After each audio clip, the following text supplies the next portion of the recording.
जितने भी tax payers हैं उनको इतनी बड़ी राहत दी गई है।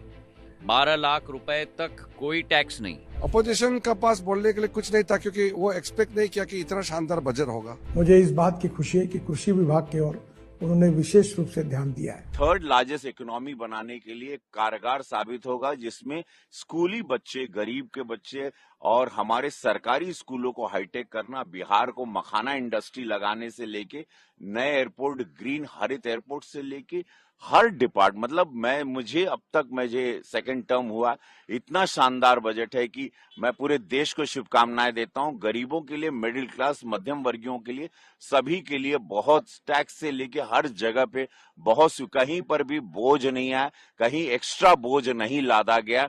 मैं साधुवाद यशस्वी प्रधानमंत्री मोदी जी को, श्रीमती निर्मला सीतारमण जी को, क्या शानदार बजट पेश किया है। पूरे भारत को बहुत सारी शुभकामनाएं। एक नया ऊर्जावान युवा भारत के सपने को साकार करने का हर एक क्षेत्र का, चाहे वो कृषि हो, चाहे वो मैन्युफैक्चरिंग हो, चाहे वो सर्विसेज हो, चाहे अधोसंरचना हो, चाहे इनोवेशन हो, चाहे कृषि का क्षेत्र हो, यूरिया से लेके एक एक, चाहे बीज की बात हो, चाहे नदियों को जोड़ने की बात हो, हर एक विषय पर पूर्ण रूप से अध्ययन करके एक नया मानचित्र तय किया गया है। और सबसे बड़ी बात कि हमारे जितने भी टैक्स पेयर्स हैं उनको इतनी बड़ी राहत दी गई है।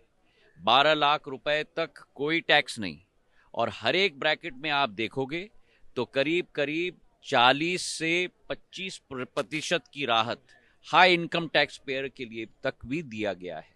तो ये एक कॉम्पोजिट बजट है, एक बजट है जो भारत को लेकर के जो उत्साह हम जनता के बीच में देख रहे हैं वो बेमिसाल है। पहली बार इतना उत्साहित तरीके से लोग स्वागत किया है बजट को। मैं प्रधानमंत्री जी को आभार प्रकट करता हूं और निर्मला सीतारमण जी को भी मैं धन्यवाद देता हूं। बहुत खूबसूरत बजट दिया है, और चाहे किसान हो, मिडिल क्लास हो, गरीब हो, चाहे बिजनेस कम्युनिटी, एमएसएमई में जितने लोग लगे हुए हैं और दूर दराज के जितने भी लोग हैं, सबके लिए इतना शानदार बजट दिया है।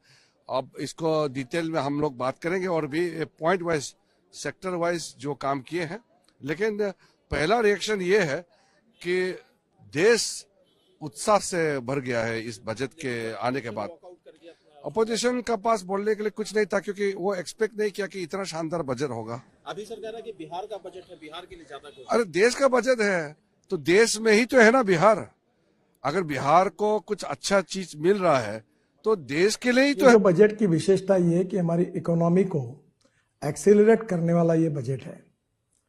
जहां तक इंफ्रास्ट्रक्चर को हर समय वित्त मंत्री प्राथमिकता देते हैं, इस समय भी हमारा बजट बढ़ा है, जिसके कारण इंफ्रा रोड सेक्टर में इसका बहुत बड़ा फायदा होगा। मुझे इस बात की खुशी है कि कृषि विभाग की ओर उन्होंने विशेष रूप से ध्यान दिया है। तिलहन हो, विशेष रूप से तेल बिया हो, इसके उत्पादन कैसे बढ़े और किसान आत्मनिर्भर कैसे बने, इसका भी विचार किया गया है।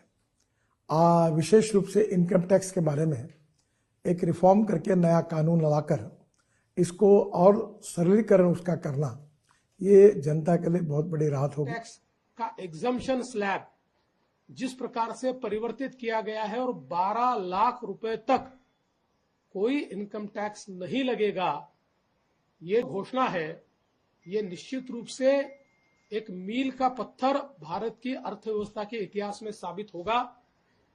7 लाख से सीधा 12 लाख का जंप।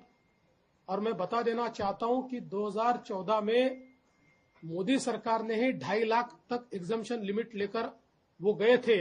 वहां से लेकर अब